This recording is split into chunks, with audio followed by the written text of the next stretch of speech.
In my thesis, I focus on the contemporary Belgian artist Wim Delvoye, whose career of multimedia sculpture works is now entering its fourth decade. My first ever introduction to Delvoye was on Instagram, with this image of Delvoye's 2014 sculpture, Dump Truck.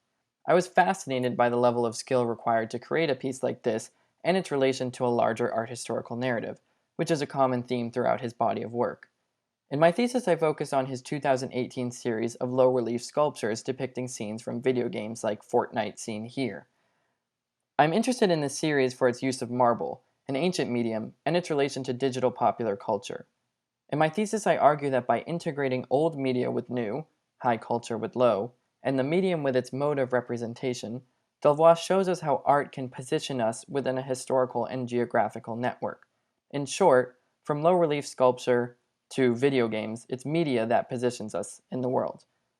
Born in Verviers, Belgium in 1965, Delvoye often cites his Belgian and Low Country heritage as inspiration for his artwork, along with a profound reverence for kitsch and lowbrow culture. Throughout his career, we can find pop culture references to Disney and Louis Vuitton, along with art historical references of Low Country masters like Bosch, Bruegel, Rubens, Rembrandt, Vermeer, and so on. That can be seen in a work like Finale 2, where Delvoye takes a Bruegelian-esque kitchen scene and imposes it in stained glass onto a soccer goal.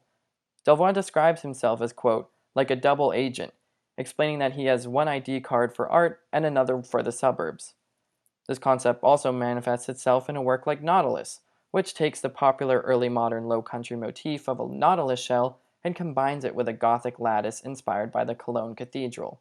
The piece could be read as a critique on the twisted nature of the Catholic Church, but Delvoye's art never goes so far as to make a definitive statement like that. He merely provides the audience with the means to question the system he presents. Here we can see an exhibition image of Nautilus from Delvoye's 2012 Louvre retrospective.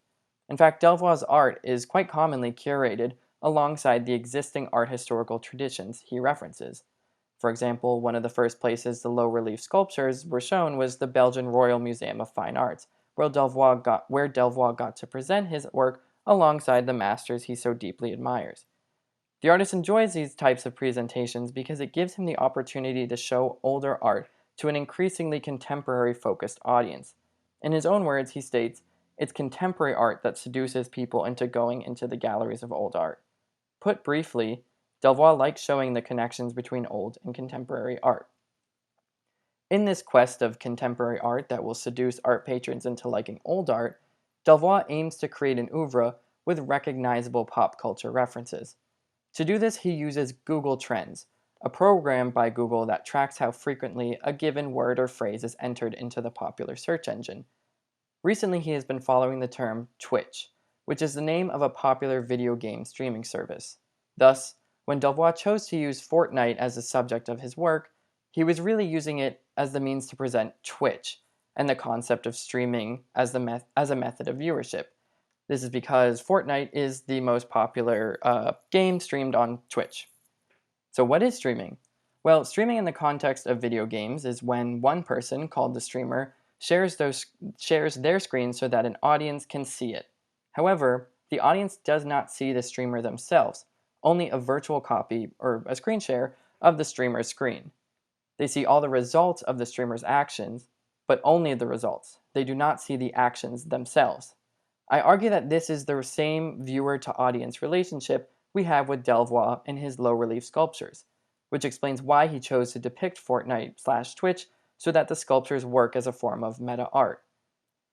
Delvoye created his sculptures through imposing a screenshot he took of himself playing Fortnite into the marble via a laser cut. This screenshot turned sculpture is then presented in front of an audience, but just like with the streamers, the audience does not see Delvoye's actions in person. They're only seeing the result of it on a gallery wall.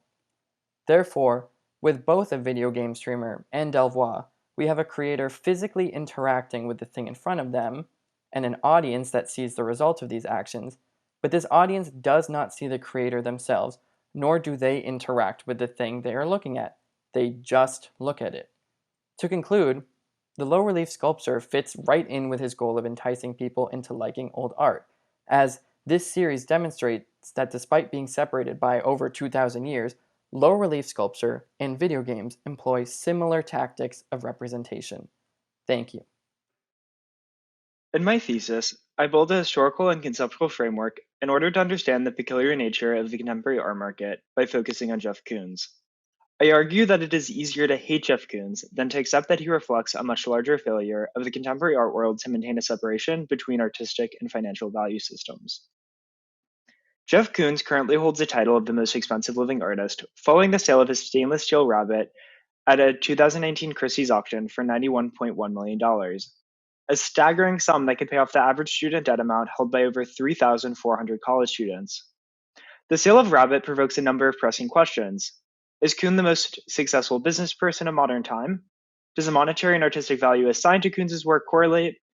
Or has art become another means of conspicuous consumption for the Gulfstream owning super rich? In order to make sense of how art objects could gain so much value, I worked through a history of artistic value and financial art market determined value to understand how the two relate to one another.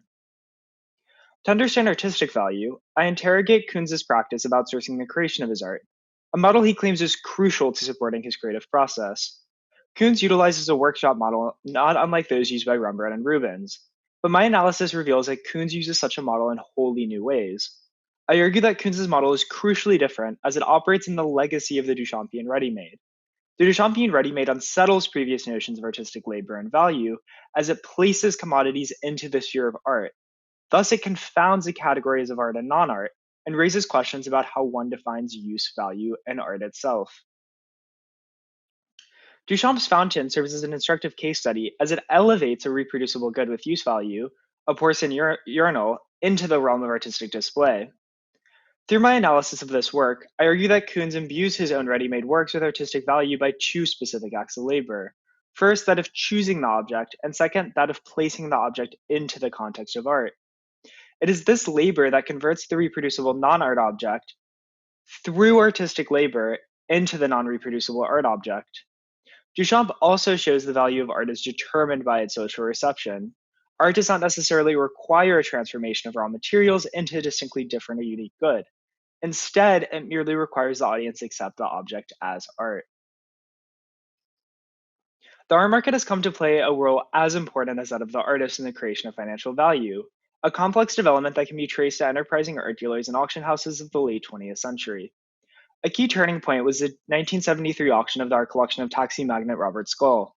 Scull's staggeringly successful auction highlights the new power that dealers and collectors hold in the secondary art market to add value, specifically monetary value, to artworks following their departure from the artist's studio. After charting the historical precedent for Koons' artistic practice and market conditions, I focus on his relationship to critique. I argue Koons resists critique in every sense of the term. He celebrates art as a kind of entertainment and unabashedly seeks to increase its popularity and market value. Koons' Balloon Dog, for example, almost perfectly conceals its status as an artistic work by way of its reliance on lust and surface. When placed in the halls of Versailles, the balloon dog radiates an otherworldly perfection, almost making the surrounding Baroque decor feel drab and earthly in comparison. Instead of compelling the viewer to dig beneath the surface of the art object to explore the broader systems in which it operates, Koons foregrounds the reflective surface of the object to emphasize the sheer pleasure of beauty and consumption in the act of art viewing. I contend that a focus on critique has fatigued viewers and that we now exist in a post critical world. Koons is the ideal archetype for an artist in such a world. In his works, Koons provides experiences that any viewers can partake in regardless of their understanding of art history or criticism.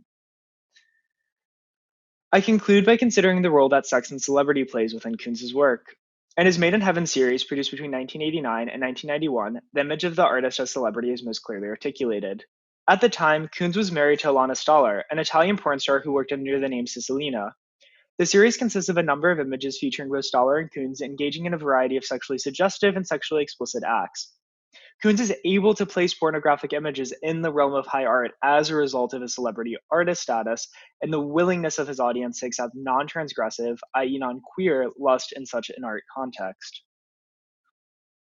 Koons' erasure of the distinction between different types of value is most apparent when Made in Heaven is considered alongside his series entitled The New.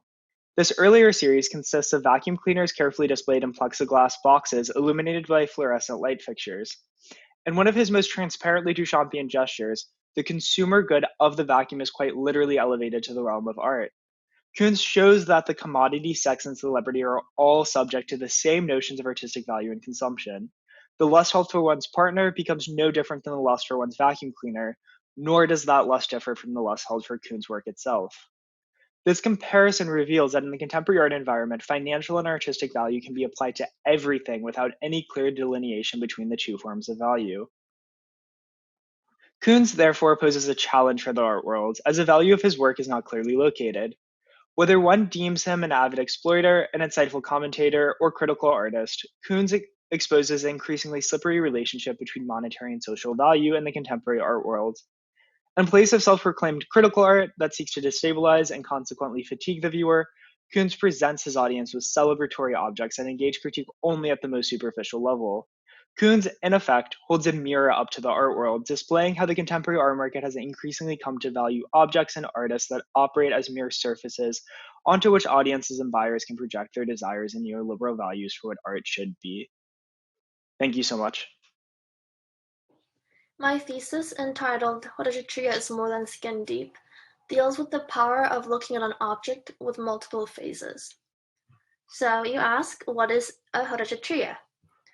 Well, if you look it up on Google Images, you'll see multiple styles of the Hodegetria icon, but with the same visual formula of the Virgin Mary holding the Christ child in her left arm while pointing to him with her right hand. But this is the specific Hodegetria that I'll be discussing in my presentation today. It is in Macedonia today and is about 1 meter in height, or 3 feet, which is about 2/3 my height, even though you can't see me. It has Hodegetria on one side and the scene of crucifixion on the other. It has 2 sides because it's used for processions, and so when it's moving around, no one has to see the backside of the icon. And when I decided to write my thesis on this icon, the 2 questions I wanted to answer were, 1, where does the holiness stem from? And 2, what even is an icon? So last winter, I was fortunate enough to visit Istanbul with the travel grant from the department, which is crazy to think of now. And I hope that if I get closer to where my icon once lived, that I'll magically be able to understand its holiness. But when I got to the place that once housed my icon, I was not allowed to enter. And this situation should have been very frustrating to me, but I actually found it very amusing. And why was that? So I realized that the holiness I expected to find there was in my mind all along. And this provided me with a new opportunity to rethink the approach in my thesis. So when I was bringing together all these different accounts of the icon, they didn't make sense together. And I was focusing my efforts in trying to decide who's telling the truth and who is lying. But I realized that in studying icons, it is much more productive to embrace its discontinuities.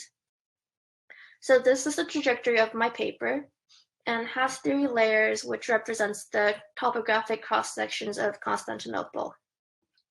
And we started from the present-day 21st century. But first we go to the 13th century, where this specific copy of the icon is from. In this section, I discuss the visual formula as demonstrating 1, the process of prayer, and 2, the theoretical basis as to why that communication is effective. And then the next section deals with the historical background as to where the Byzantines' belief in the power of the icon came from. So in the 7th century, during the siege of Constantinople, generals carried around the portrait of the Virgin Mary around the city walls, and when they were able to fend off their enemies, they attributed their success to the image of the Virgin Mary. And it's also interesting that in this time period, we also see the rise of the icon as opposed to relics as the main vehicle of worship. The little hand at the bottom represents ground zero, which is the mythical origin of the icon. So it was believed by the Byzantines that Luke the Apostle magically created this portrait of the Virgin Mary and Jesus Christ in their lifetime. So finally, we come back up to the 10th century post-iconoclasm Byzantium. In this time period, we see the rise of its use through the development of rituals. And the two primary examples that I discuss in my paper are 1, the miraculous Tuesday performance, and 2, the icon's procession through the city. So this section also deals with the icon's ability to create holy space, both when it's stationary and placed on the altar, and when it's taken in motion through the city. So in conclusion, my thesis shows that the power of the icon manifested in different ways through the centuries, depending on what kind of divine aid was called for in its specific lifetime. So even though what we're looking at now is a copy, it doesn't mean that it's inferior to the original, because once we accept the Marian image as existing in flux, every snapshot of its complex and multifold history shows a different aspect of its identity, and as a whole create a picture of the icon as a changing, fluid, and adaptive object.